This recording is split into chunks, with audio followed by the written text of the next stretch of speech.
fayoobi samaha kama dhoohane qaranka dhismayay arkaan la dhagax dhigayay arkaan dhammaystirmayay arkaan wanaaga dhashay arkaan dhibciya dharag bay arkaan qaranka dhismayay arkaan la dhagax dhigayay arkaan dhammaystirmayay arkaan wanaaga dhashay arkaan dhibciya dharag bay arkaan waxaa la yidhi candho geel ninba waa intuu gashado baa la yidhi candho geel ninba intuu gashado ayuu ka maalaa sida loo soo dawaynaya maayirka waad aragtaan wasiirre ay noo yimid oo saa umaynaa soo dhoweyn waynu soognahay sidaa isaga loo soo dhoweeyey wasiirraa yimid umaynaa soo dhoweynin waxaynu ugu soo dhoweynay waxa weeye waxa kale Soomaalidu tira dumaali waa ifka dumaali waa ifka ma dumaalo nagu ninkay nolol ku dayrshaan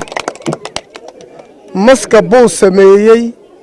wax buu sameeyey isaga iskeen jeclaysiiyey inagu ma ilaa jeclay dadku buu noola mid aha laakiin isaga iskeen jeclaysiiyey nasiib wanaagsan uu leeyahay yacni cid kale oo intaa in lee qabatay ayaa jirinba meel laba kaga daro wasiir ku dar wax kale ku dar Soomaaliland buu wanka ka galay waxaan leedahay wax qabadkiisu uu qabtay gobolka cid walba uu qabtay degmo ugu qabtay cid inagana intaa inoo qabatay ma jirto ninkaasi horta maanta waa musharax inuu soo noqdo ilaahay bay looga baryaynaa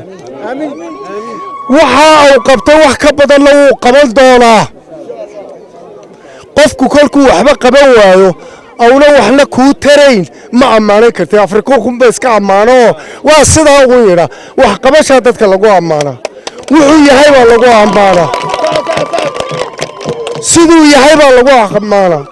sharafkiisa lagu amaana waxa soo dhan uu sameeyay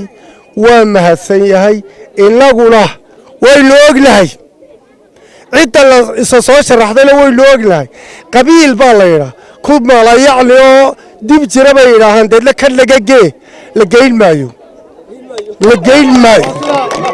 kaanu wax ka aragnay baanu geynaynaa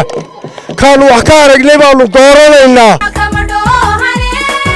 qaranka dhismayay arkaan la dhagax dhigayay arkaan dhammaystirmayay arkaan annagu dumarka iyo caruurta wax doorta dumarka iyo caruurta wax doorta annagu dumar iyo caruur hadaan waxaan waan dooranaynaa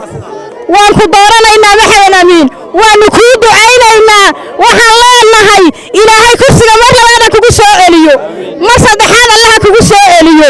waan ku ducaynaynaa kama dhoohane qaranka dhismayay arkaan la dhagax dhigayay arkaan dhammaystirmayay arkaan waxaan leedahay maxamed amiin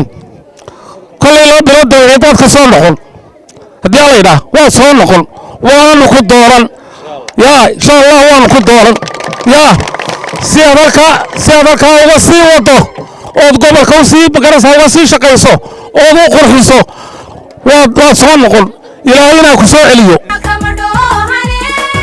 qaranka dhismayay arkaan la dhagax dhigayay arkaan dhammaystirmayay arkaan waxa weeye maxamed amiin cumar cabdi baa ku goostay ilaahay ku guuleeyo ku soo dhawow waxqabadkaaga iyo dadkaaga iyo degmo ku soo dhawow waxaan balqaadayna idin dooranno aad iyo aad idin dooranno aan ku kalsooni qamata